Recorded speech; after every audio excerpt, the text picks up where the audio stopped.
The Ink and Paint Club podcast is intended for mature audiences only, so don't tell your parents! Listener discretion is advised.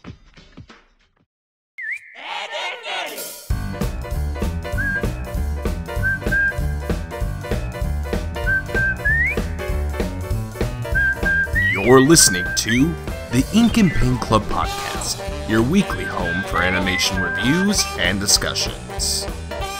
Alright, let's do this. Can we not? Well, fine. Anyway, welcome to the Ink and Paint Club podcast, everybody. How you doing this week? Yeah, I am your host, JD. Kyle's here, like he usually is. As always. Hooray. Unless I'm not. I know, there are some weeks you're not here, and it makes me sad. Yeah, it's usually on your behalf. Shush. Matt's also back. Hey, glad to be back yet again. Yay. And newcomer Ryan has joined the battle. Hey, that's me. Hi, Ryan. Hello. But yes, welcome everybody to this show. And this week is Kyle's suggestion because it's something I completely forgot that had happened.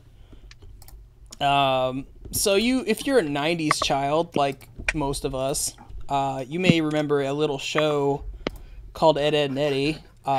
Remember the night? I mean, technically. You can only legally remember it if you're a 90s kid. Yeah, it's by law. But yeah, Ed, Ed, and Eddie,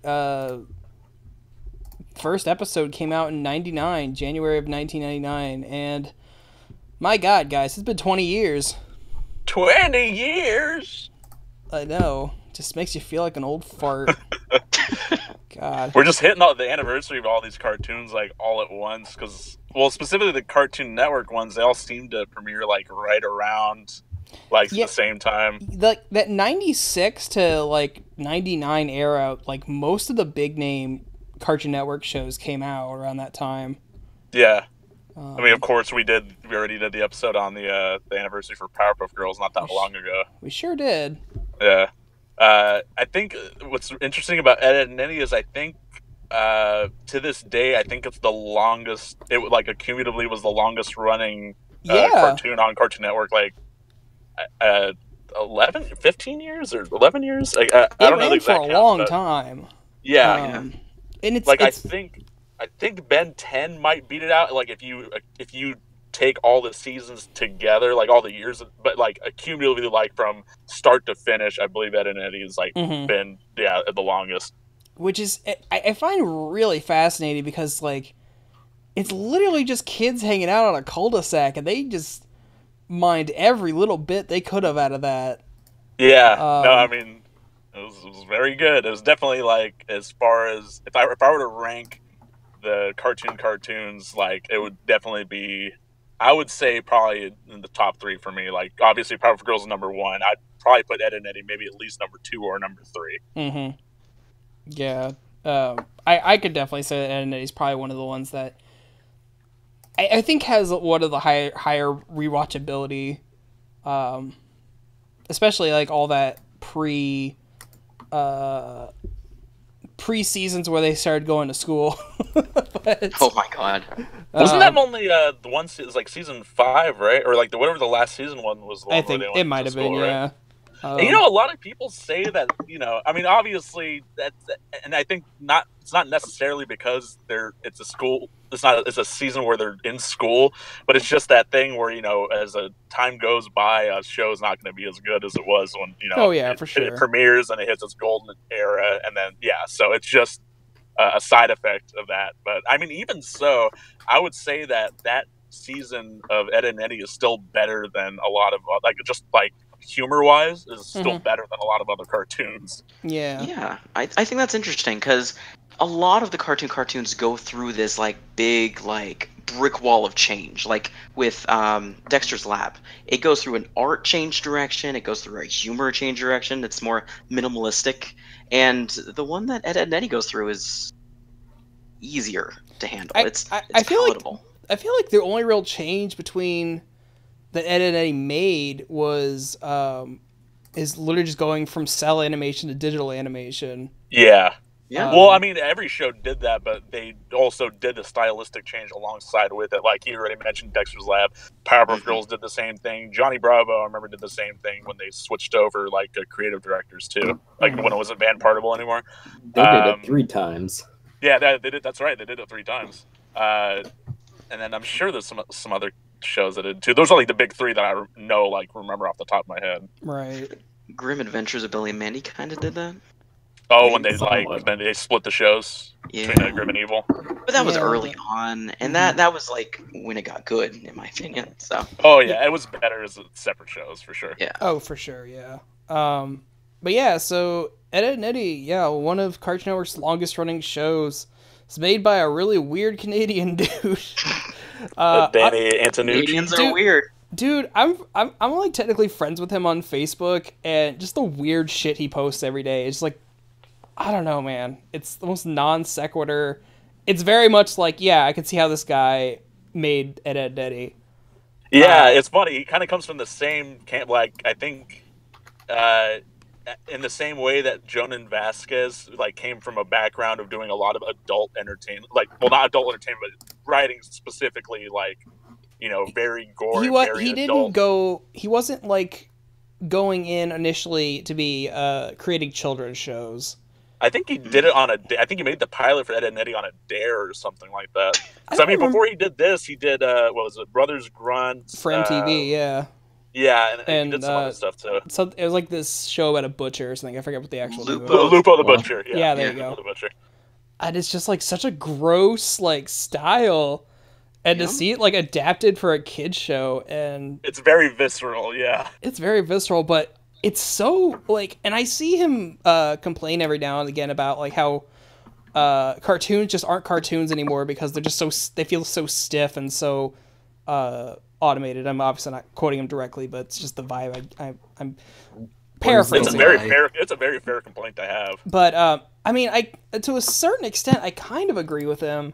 Yeah. Only when I compare it to his show, because Ed, Edd n Eddy just like every show is just like everything stretches and just is always moving, and there's nothing else like it. No, it really isn't. Kyle, you've been quiet. What do you even think? Home movies, Dr. Katz. Well, in terms of the squiggle vision stuff, I guess, yeah. But I mean, in terms of like just the sheer like the expressions and like the body movement they do in the shows, like that's you know, like way out there. A good point. Home movies is very static in how it's static expressions go. And it became more static because they rid themselves of the whole squiggle vision thing later. Whoa. And I would say that the squiggle vision thing that Home Movies and Dr. Katz is not even the same, exactly the same as what they do in Ed, Edd n Eddy. Like if you look at them side by side, like it's not even exactly the same type of like squiggle thing that they're doing. Right? Yeah. It's reminiscent though. Yeah. But just like watching like how Ed, Edd n Eddy like takes advantage fully, just like anything they could think of like that cartoon characters could do, just in terms of movement and like what they could do to their environments, but still keeping it like within this kind of grounded universe of like these kids on summer vacation in their neighborhood. I don't know. It's just, it's fascinating to think about just like how he constructed all of this. Yeah, no, for sure.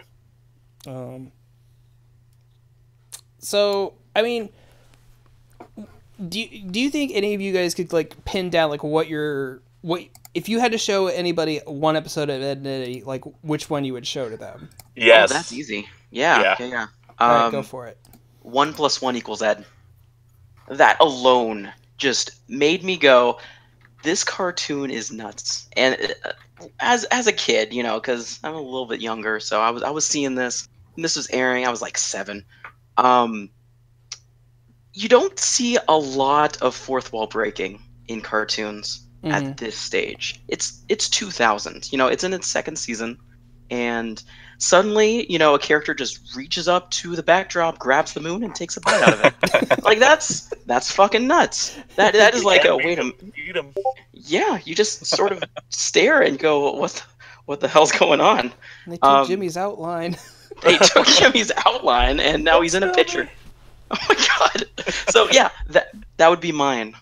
What about you guys? I was gonna say the same. The thing is, with Ed, and Eddie, I'm pretty good about remembering titles to episodes for other shows, but not with Ed, and Eddie. And that's silly because there's literally Ed in every title. Like, it's so weird. But yeah, that would have been the same exact. I would have picked that one too, because that one just sort of like what we were talking about earlier, just like the expressions and the movement and everything in the show. Just I feel like that episode really sort of like there's a good example of like that in the whole thing. Like, yeah, it's just very good. Like I said, you could really show any episode of Ed and Eddie to somebody to give them just like a gist of like what the show's about, and that's just due to the fact that there's no sort of overarching plot. It's just a very slice of life, like I mean, like every episode is ostensibly the same thing. It's Ed and Eddie are trying to find a way to scam quarters off the other kids to get jawbreakers from the candy store. I mean, it's when you boil it down, it's 99% of the episodes are about. Yeah.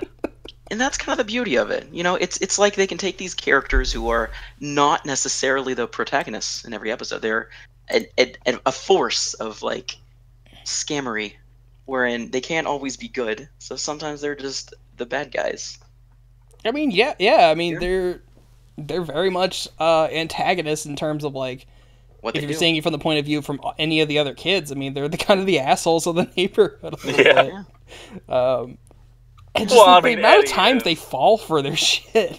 Yeah. Like, hundreds of times. Yeah, I mean, they don't win until the end, but like, yeah, and that's fun. It's like they were both the bad guys because they're scamming people. They're trying to, swindle quarters, but they're also the good guys because they're the outliers in the cul-de-sac. They don't, they're the little people sometimes. Right. So.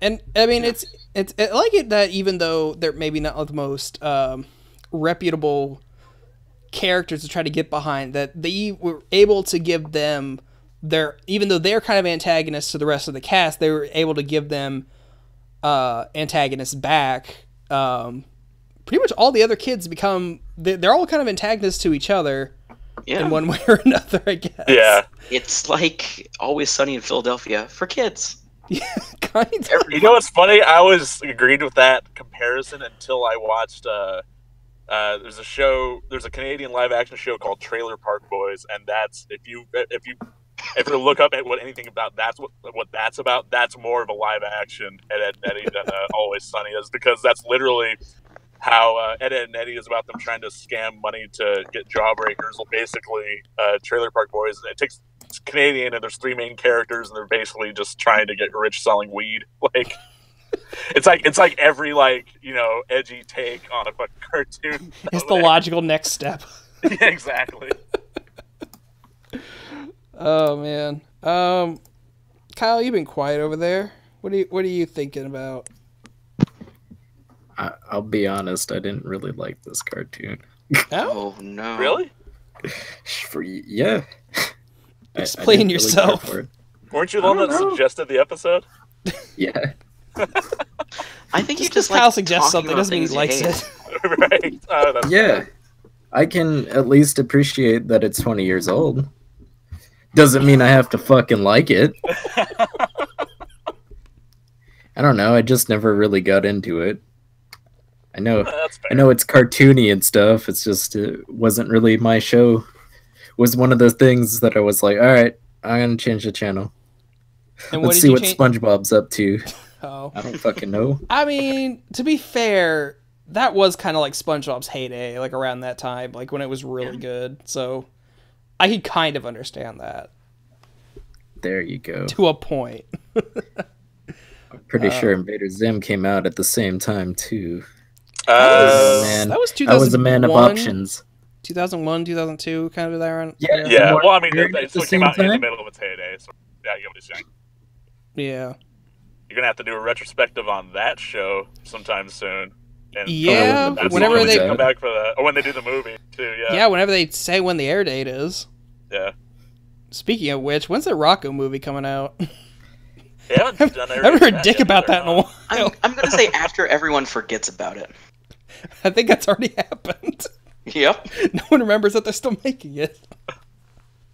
I think what was it? It's something about what was it? The Jungle movie, the Hey Arnold, the Jungle movie coming out that like it didn't do that well or something, that they were trying to not do the static cling too close to it or something like that. Did that already come out? Oh yeah, it did. Well, yes, shit, it there did. you go. It's like There's your answer. You know what? Nickelodeon's just really fucking bad about promoting any of their shit. Really. Yeah.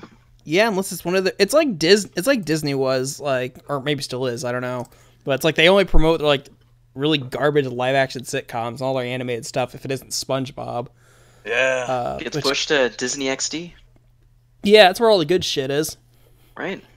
Although speaking of the movies, I would go on record saying that Big Picture Show, like it put up against every other movie that Cartoon Network's done for their shows, or theatrically or whatever. Like I would say Big Picture Show is their best movie that they've done. Ooh. You know what? I honestly would agree with that. I feel like the Big Picture Show movie is it's very solid, and like even though it's not animated any different than the show is, it doesn't feel like just a long episode. It feels like it's supposed to be a movie. Yeah, and that's just due to the fact that it's, like how the rest of the show, there's no real, overarching plot, but like in a movie there is, so that really makes it stand out in that way. Well, there's also, I think the one thing I want to give it credit, I want to give this show credit for is just like how much story they mined out of this one location. Like they didn't change locations until they went to school. Until they went to school. They're always either on the cul-de-sac, they went to the trailer park, and they went to the dump. Yeah. Those three locations. That's all they ever were. But then you got this movie where the candy store. I think you see the candy store once or a couple times. Yeah. There's a few like bits in the Sure. It's just basically that whole neighborhood. They never go outside of that neighborhood. You never leave that street. Yeah, but then you have this movie. You have this movie, and they're basically doing a cross country trip. So I think maybe just in that sense, at least for me, is what really separates the movie from the show, is because they're finally leaving this area that we spent so much time in. And so they're in a foreign environment finally, and that's always what you want to do with a thing like that. Like if you're doing a movie for a long-running TV show, you want to do something that the audience hasn't seen before, and that's definitely the right direction that they took for that sort of like the other movies that Cartoon Network sort of did for their other shows, like that didn't quite do it that well. Like I remember like the movie they did for Powerpuff Girls. It's an origin story, but for the most part, it's a lot of sort of the same stuff that you saw in the show. Like it was okay, but it could have just easily just functioned as a special on television, like Ego Trip for Dexter's Lab. Like that one, definitely above Powerpuff Girls, but I would still say below Big Picture Show. Like because there was a lot of like the show itself always did a lot of stuff like time travel and alternate realities and stuff. So. But it was just the sheer fact that it was a really long episode. So I mean that one's considered a movie. So that's why I'm just sort of lumping it in there. But yeah, so Ed and Eddie had bigger stakes for their cinematic offering. Let's not even talk about the Gym Partners a Monkey movie. I'm looking through the list right now, and I see the Gym Partners a Monkey movie. Dude, I never watched that show. No, I never watched that show. Like. And all I know is the last joke of that movie because I caught it on TV, and it just pissed me off so much that I would never want to ever watch the show. Including for those of us that have never seen it, could you clue us in? Some light? Yes. Okay. So basically, the Gym Partners a Monkey movie is called The Big Field Trip, and because it's like their school, they're going on a big field trip. Literally, the last fucking joke of the movie is they're literally taking a trip to a field. Man, it's this like hour-long movie that's like I assume has a bunch of shit going on, and it's like the human character's like, well, where are we? He's like, we're at the field. It's like, really? That's a big fucking joke you're leading up to. That might be the only good cartoon. If you're a cartoon, you should be leading up to a big fucking joke. Yeah. It's just like, it's just that joke. It's like that lame of a joke. It's what you go out on. I don't know. Amazing. But yes, Ed, and he has a did much better hour-long movie. I'm surprised they did an hour-long movie for Jim Partner's a Monkey. I was never able to stand like 11 minutes of that show. Like, that's insane. I mean, there's It arguments wasn't that bad. There's arguments to be made for and against that kind of for adapting these short, episodic shows into a longer story. I mean, Jim Partner's Monkey obviously did not do very well, but obviously Ed and Eddie adapted really well, and I didn't hate Teen Titans Go the movie, but well, Trouble in Tokyo was a better Teen Titans movie. It's like true. An actual Teen Titans movie, yeah. Yeah, Trouble in Tokyo wasn't too bad. I need to rewatch that. But yeah, just the amount of material they were able to mine for this show is just, I don't know, man. It's crazy. I mean, that's just a testament to the writers, man. Like, yeah, they did so much with just that small amount of locale that they worked in, and they never introduced any new characters throughout the whole run, except for in the movie they introduced one new character being Eddie's brother. But other than that, they about the whole time. Well, dealt like with just the same cast of characters for the whole show, and like that's crazy. Like, well, okay, so refresh my memory. Wasn't it like a few episodes before the Kanker sisters were introduced? yeah, well, I mean, I don't think they introduced all the characters all at once, but I mean, just as far as like the general scope of the show, like I'm sure they were all like, and basically anyone that was in the show is probably in the show's like pitch, Bible, but then they never introduced anything beyond that. Right. I mean, there wasn't any adults in the show. No, all conveniently gone. Yeah. For the record, Like, the Kanker even sisters. in the school season, the school season, you never saw like any teachers or Nope. anything. I thought that was hilarious. Or any other kids. That's the thing. That's the thing that really bothers me about the school season. Is that school feels so empty because they're the only 10 people there. Yeah. It's just like this weird apocalyptic thing where they're just going about their lives, but everyone around them is dead. No, it's the whole thing is that they're in purgatory. Oh, don't get me started on that. God. Oh right, Did you yeah, I read forgot.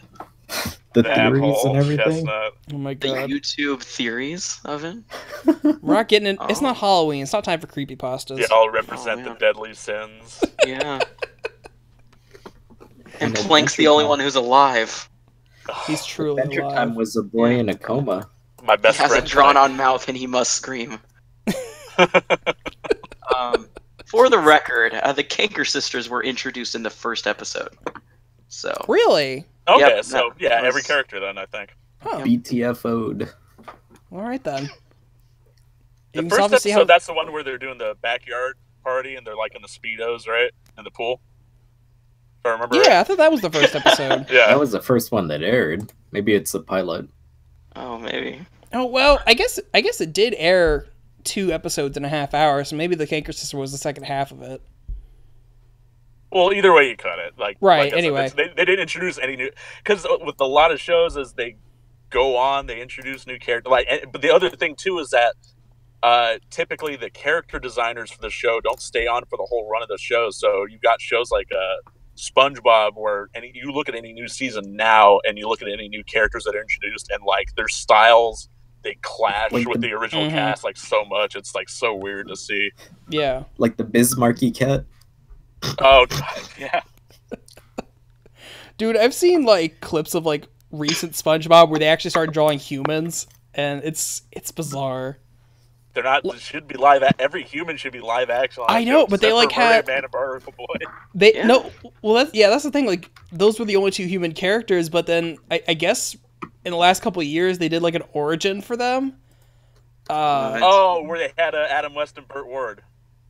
Maybe I don't know, but That's right. I have seen that one actually. Yeah, okay. but yeah, there's like other human characters, and they show like the human world, and it's just like this doesn't belong in SpongeBob.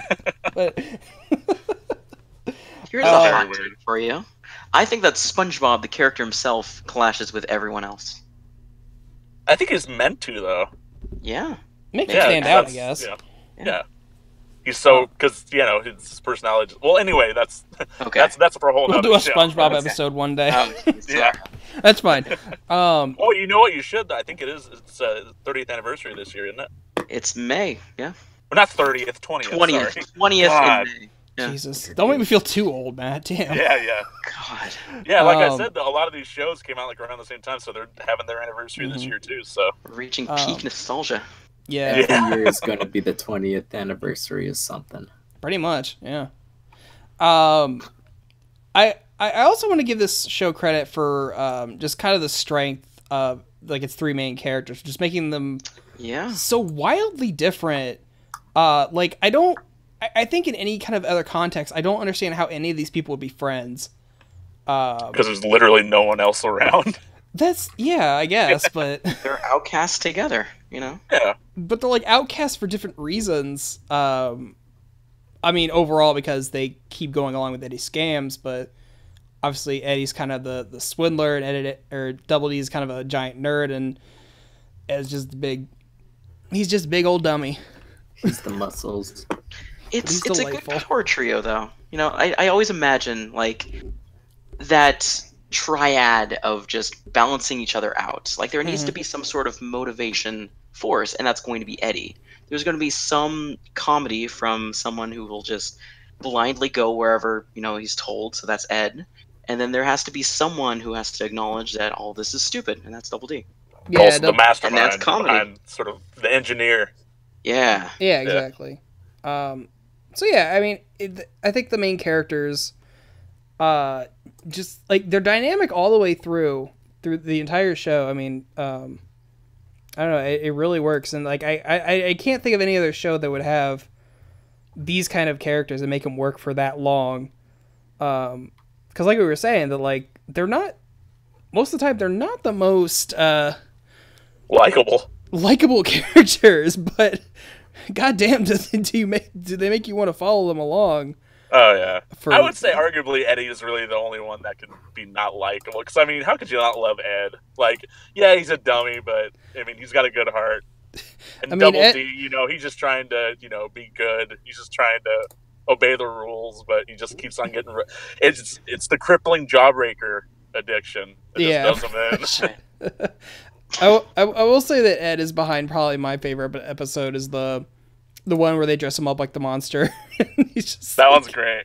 And then he gets into it. Yes. Just like you're sticking people to the wall with cereal. Oh, that's right. I forgot. I don't know why. That is the one episode that really just sticks out to me because I think they were promoting it pretty heavily when it came out. And then I feel like they kind of went back to that with the Halloween episode, where they just it's more of the like Ed really giving into his like weird B-movie sci-fi obsession. And he's just seeing everyone as like B-movie monsters. B-movie monsters. Yeah. So I like jazz. Oh, God, don't you even start.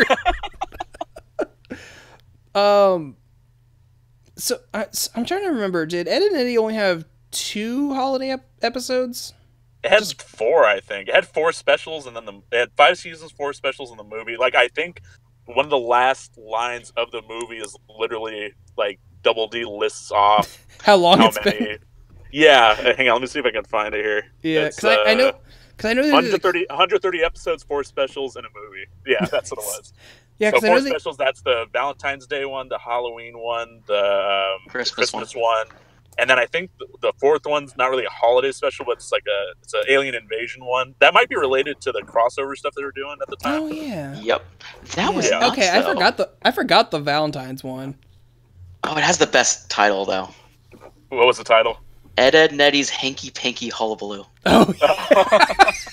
I forgot about that. Oh my god. Oh, that's some good shit right there. Yeah. That was Jimmy and Sarah as Cupids. Oh yeah, they're making everybody fall in love with each other. Yep. So fucking weird. I remember, like the one bit I always remember from that episode, aside from basically them trying to ship Double D and May, was May is like she chews on the tennis racket and turns it into a heart, and like it's just so like I see that as a gift pop up like a lot. I can only think of Rolf ripping a lemon in half and squirting in his eyes, just to be immune to love. I mean, all right. Okay, you know what? You Who thinks of that? Who's your favorite Ed and Eddie characters? Like aside, like including the Eds and everything, but just who's your favorite? Because I mean, Rolf's definitely up there. Like he's one of the highlights of the show. I honestly think it might have been Rolf just for the weird shit that he does. He's just this weird foreigner guy who like lives on a farm and has all of these old country relatives that live with him and that you never see. That you never see. Fictional? But you do see all of his barn animals. What's his fictional country he's Wilfred. from? Some weird Middle Eastern country or something. But they never say. No, they do recreate. Apparently, the Eds recreate it well enough to trick Rolf in that one episode. I know. And then you see what their equivalent of Christmas is. Oh my god. Yeah. What are you guys?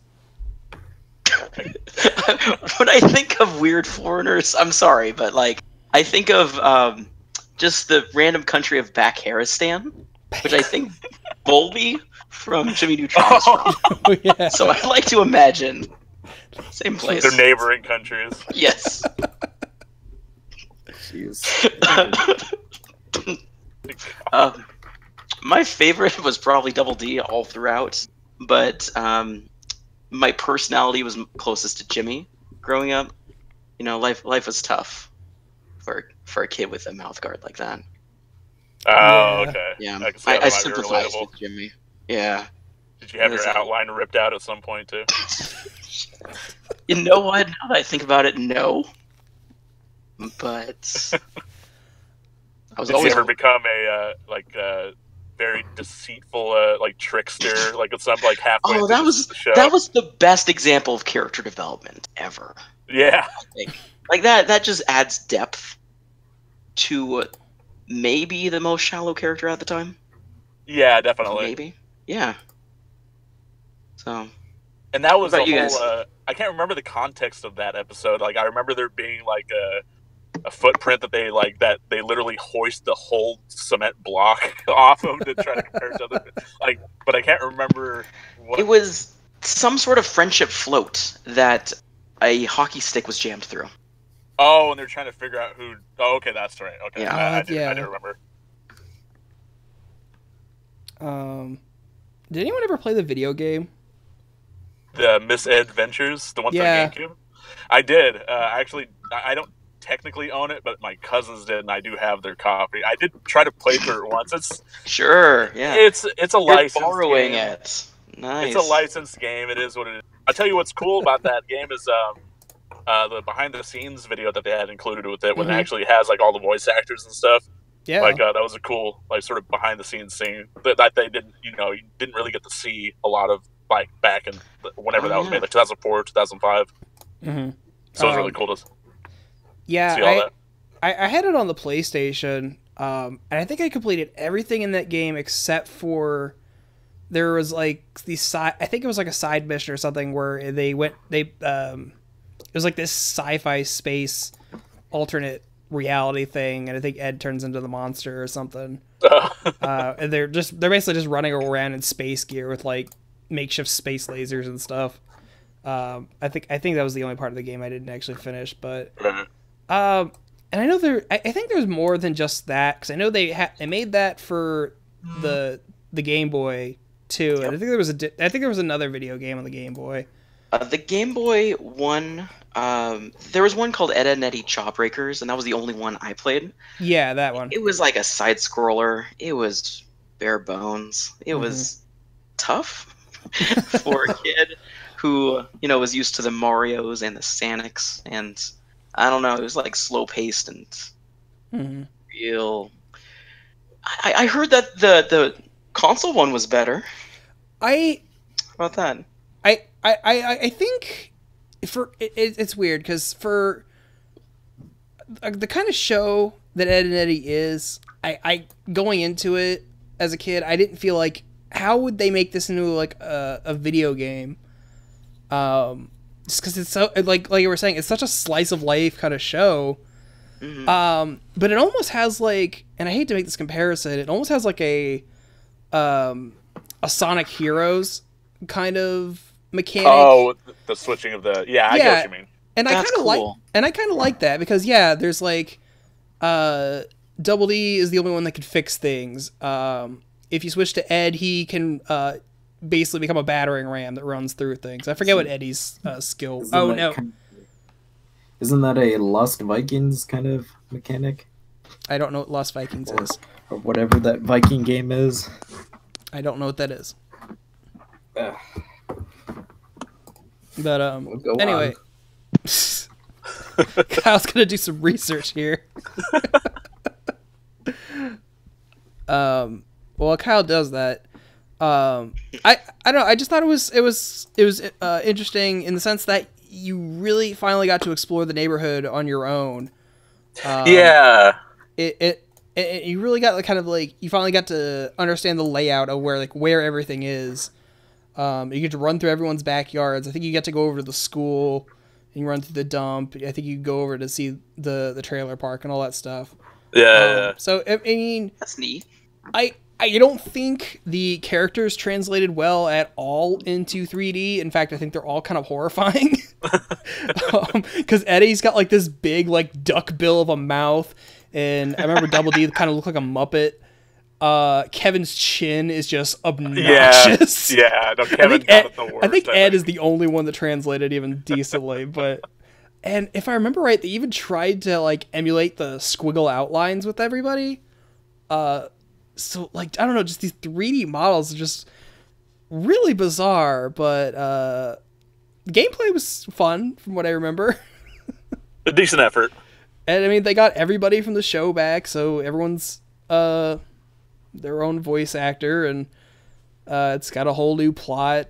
It's almost, if I remember right, each mission has its own like Ed specific title card, just like you're playing through an episode of the show.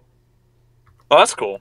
Yeah, so I remember that was kind of cool. I think I ended up selling my copy after a while because I was just trying to get rid of stuff. But I bet you got a fortune for that one. Well, I mean, I probably sold it to GameStop, so I probably got like a few 50 cents off cents. of it. Yeah. So I will say I don't know if it like differs from store to store, but last time I went and sold a stack of video games, I went to Half Price Books instead, and I got like a pretty hefty chunk of change from them, and I was like, you know what, I might start going here now. You're better off selling to anyone that's not, just in general, not GameStop, because they're pretty infamous for their sort of policies and buying and doing all of that. Speaking as someone who worked for GameStop for like 3 months, Oh, right. I forgot about that. Yeah, they got some weird policies, but you lasted 3 months, huh? Yeah, and then I got a better job, and I'm like, I think because I finally got like an actual digital art job. I think I just stopped working at GameStop. I don't know if I actually told them I quit or not. No. I might have just stopped showing up. Oh, they've seen that before. Yeah. I'm sure. I mean, it's minimum wage retail. I'm sure it wasn't a surprise to them. Kyle, what's the word on that Viking thing? Did I not fucking post it? I thought you were gonna tell us. No, he put it in the thing. All right. Kyle's just gonna post things to Discord where the listeners can't see it. Yeah. Just check it out, listeners. Oh man, this description is beautiful. I love it. Thank you for sharing this with just us. Yep. You're welcome. This is a secret. It's an inside joke now. Mm-hmm. What else? What else is good about Ed, Edd and Eddy? Or not good? Music is good. I was about to say the music. Like, the music in the show itself, but also there is... they always had those blocks of music videos that were based around the cartoons on Cartoon Network, and I remember there at least being two that I remember. There's My Best Friend Plank, and then the I'm Not Coming Here Anymore. Oh, The Incredible Shrinking Day. That's what it was called, yeah. I feel like that's probably one of the best ones they put out. They did one for a lot of different shows, but that was probably one of the better ones. Like, and it was cool because they, like, for Incredible Shrinking Day, they did a style that wasn't seen in the actual show, just to sort of see like an alternative style for how they would look and stuff. Was really neat, but also just because the song was really, really cool. I'm sad that they never put that song out like on its own without all the sound effects. Did they not? Oh, that sucks. I don't know. But I remember I remember way back in the day trying to find it. Yeah, the actual music like featured in the show though was like really good. Like it's just one of those things that makes it so unique from any other cartoon that came out on that network, is just because no other show had a soundtrack like that. Yeah, it's like this, just like very. Most of the time, it's this very like chilled out jazz music. Yeah, it's saxophone heavy. It reflects very on frantic. what they're doing. Yeah. Like, oh man, and the sound effects themselves. Oh, that sumo suplex sound. Yeah, I just like love all these fucking random ass soundtrack or these sound effects. Whenever Jimmy is whining, it goes. I loved that one. There's one that always gets me, and I have no idea why, but there's always like a silence. It's just like off the distance, you're just like, yeah. Yeah, I know the exact way. But it's like a mile away. Like it's just something off in the distance making a noise. I always liked there's like bits where it's like focusing on Ed like while he's thinking, and it'll just go like, oh. So that's the thing, like, man, they're like every little cartoony thing they could think of to cram into this show they did. It's just like all these really random fucking everything has a sound effect. But it's like not the usual kind of cartoon sound effects. They like found all these new sound clips to use, and every one of them is just so fucking bizarre. Honestly, they should have gotten an Emmy just for sound design alone. I know, right? Like, yeah, if they didn't, like, yeah, that's. Yeah, I'm not sure what awards this show won. I think it's got a good chunk of them. I actually don't know like what for exactly, but like when I did a quick scan of it like before we started recording, it looked like they got a good chunk of them for something. Yeah, I think it at least has like an Emmy at some point. Let's find out. Didn't they get an Emmy for that episode? Did we get an Emmy for that episode? Hardly. Oh man, accolades. Here we go. Let's see. Reuben Award, Leo. They've never won an Emmy. Maybe that was a joke. No, they're robbed. Well, okay then. They're never even up for one. That's you know what it was? It's probably Powerpuff Girls up for like the Emmys for Cartoon Network slot, which doesn't really matter because it was probably going up against SpongeBob anyway, and they always take exactly. those. So. It wasn't until just sort of recently that they started sort of paying attention to like those particular categories. I mean, the Oscars still don't, but every other person's kind of. I'm looking at this, and it looks like a lot of the awards it was nominated was for its music. There you go. For good reason. Yeah, it won a Leo Award, which I don't know what that is. And it won whatever the SOCAN award is for music, which, yeah, all that like live, and that's the thing I liked about it is like a lot of other shows, like you could tell they made it on like some kind of sound program, but like Ed and Eddie always sounded like they had a live band just in the studio for every episode. Yeah, just riffing off and just having a fun time. Yeah, while they're watching these things happen. Yeah, it's never like this is. It's a lot of, it feels like a lot of just improv jazz where it's like we don't have a set, they just have a band just watching the episode and just play whatever comes natural. Yeah. So I don't know, it just feels, the whole show just feels different from anything else that was on at the time. Timeless in a way that's like always maybe like 10 years ago. And I think I remember reading something about Annucci saying that it was intentional that they never make the technology seem too modern, but not too old. Yeah, like you don't see cars in this show. Do you? There was Really? the car in Eddie's brother's room. I think that they do for the movie. I think And then that's and the van they have in the dump.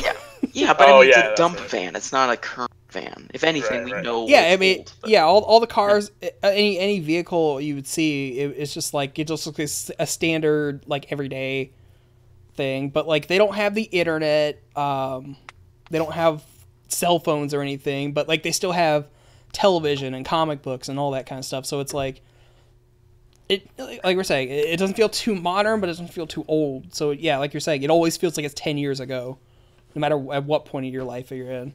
Yeah. Comic book technology. Pretty much. Did they have TV? They did. Yeah. Because they watched the show with it's the fishbowl. Well, I was also going to say there's the whole episode where they're looking for a TV to watch, Right. the monster movie marathon, and they settle on Rolf's TV, which is like a microscopic, like they pull like levers and dials and shit Right. to get it to work. It's like a fucking generator or something. Yeah. It's an 8-hour marathon. Oh my god. Oh my god, that's some good shit right there. I need to rewatch this show again. It's really good. It's been a hot minute. I think it's on Hulu. I knew it used to be on Netflix, but they took it off. It might be on Hulu. Yeah, in one of the I got all the streamings. Oh right, yeah. All the streamings. Well, what is there anything else you guys want to say about this show? Other than Sorry, am I still here? Yeah, you're still here. Oh, sorry. I wanted to say that while we were talking about the movie, as far as finales to their shows go, Ed and Eddie definitely had the most satisfying, like, last sort of hurrah. Like, they wrapped it up very well. We already sort of talked about it. So I just want to say, like, in addition to being the best movie of Cartoon Network, it was the best finale to a show too. Yeah, I think I can get down with that. I think Ed and Eddie it wraps everything up in a pretty satisfying way. That I felt confident that I don't need to see anything else made from this. Like that's the high note you need to go out on. Yeah, they don't need to do a reboot of this show. Like, oh please don't. another. Yeah, we already talked about that one. But yep. Yeah, it doesn't need it. Just leave it alone. It's perfect as is. Like maybe we release the show on Blu-ray or something. But other than that, leave it alone. They need to. We could use a CalArts reboot. I'm down for that. Oh my God, no, Kyle. that's fine. Let's go to petition. Actually, you know what? I think I saw somebody did like a picture of they're joking and they're doing like, oh, this is the reboot of Ed and Eddie, and they did it like in that particular style, and I think they showed it. It was that Max Gilardi, like the hot diggity demon guy. He was. Oh, okay. He just drew it, and then like I can still not believe how many people ran with that and still believe that was an official image put out by Cartoon Network. No, but the funnier thing was that I think Danny Antonucci saw it on Twitter and he told him to fuck off. He was so upset. He's not very nice when it comes to fans. Yeah, he's such a weird dude. If he was going to be shitty to anyone, I'm glad it was to Max Gilardi. Like, Max is cool. Don't be mean to him. Yeah, Max is cool. He's been in our house before. We should get him on the show someday. What was he doing in your house? Oh, he was at a convention a couple years back, and then my wife and I were like, "Hey, we should hang out and go have dinner together." And then we did. We went and got hot wings, and then he came back to our house and we watched YouTube videos for like 2 hours while he played with our cat. And he just wouldn't leave. No, he left eventually, but I almost felt like we kept him there. Like, Stan Lee never left. He's always in our hearts. Is Stan Lee going to be on the Oscar reel this year? Like the in Better memoriam? be. Because I was watching a video the other day of just like everyone that died in 2018, and he was on there. And I'm like, I wonder. He better be. About the Oscars? Yeah. But Yeah, honestly, who the fuck cares about the Oscars until they start giving a shit about like animation? I don't care about them. Yeah, they'll still give Wreck-It Ralph the best animated feature. It won't be Spider-Man like it deserves. At least it got the Golden Globe. It did get the cool. Golden Globe. Good for you, Spider-Man. Yeah, but what else? What else we need to say to here? I think we covered basically all the facets that we needed to. Right. Yeah, it wasn't like a You guys big old seen the ass spiritual retrospective. successor? What? You seen the pilot for the spiritual successor that he did a couple years back? Who, Antonucci? Yeah. No, I had no Was idea that the one about with this. the dog? Yes. I feel like I've seen it, but I can't remember anything about it. It was alright. It alright. What was it called? Do you remember? I don't fucking remember. Just look up Danny Antonucci pilot. I'm sure it'll pop up. Okay. My brain No, I'll definitely doesn't check have that out. enough capacity to remember that shit. Kyle's got more important things to think about. Yeah. I've got 800 Pokemon names I gotta remember. Good for you. I can't remember pretty much anything past Gen 5. Go Even through them then, all right now. All 800. Yeah, go, Nah. Kyle. In order. Nah, we need to do a charity stream or something for me to do that. What are we charioting for? I don't know. Pokemon names quick. I'll do it then. I meant, what are we giving the money to? To me, I could use the fucking money. Be Alright. charitable to Charity Kyle. case. All right. Well, there you go, everybody. I think we talked, we sung the praise of Ed and Eddie pretty well here today. Yeah. I want there to be a soundboard of you guys just making the sound effects this show. Because I had to mute myself after you did that. Like, what's going on in Ed's head? Oh. I would love that. For like a minute because I was dying. I had a lot of practice mimicking the sound effects from this show to entertain friends Lord. growing up. So. Oh gosh. God Well, damn. thank you guys for being on the show today, and Ryan, welcome to the whatever this is. The Hey, cavalcade of contributors. Yeah. I feel welcomed. Thanks for having me. Yeah. And thank you everybody for listening out there, and tell us your fondest Ed and Eddie memories in the comments. Let's do that this week, even though I don't know, we've been getting a few more comments lately. I like More the than one usually where just the Ed one says guy. buttered toast. That's my Alright. favorite episode. Oh yeah. Alright guys, so thanks for listening, and we will catch you all again next week. See you later. Bye. Thank you for listening to this episode of the Ink and Paint Club podcast. Be sure to subscribe to the channel so you can catch a new episode every week. Also be sure to follow us on our Facebook and Twitter so you can keep up with the show. Links are in the description. We'll see you next week.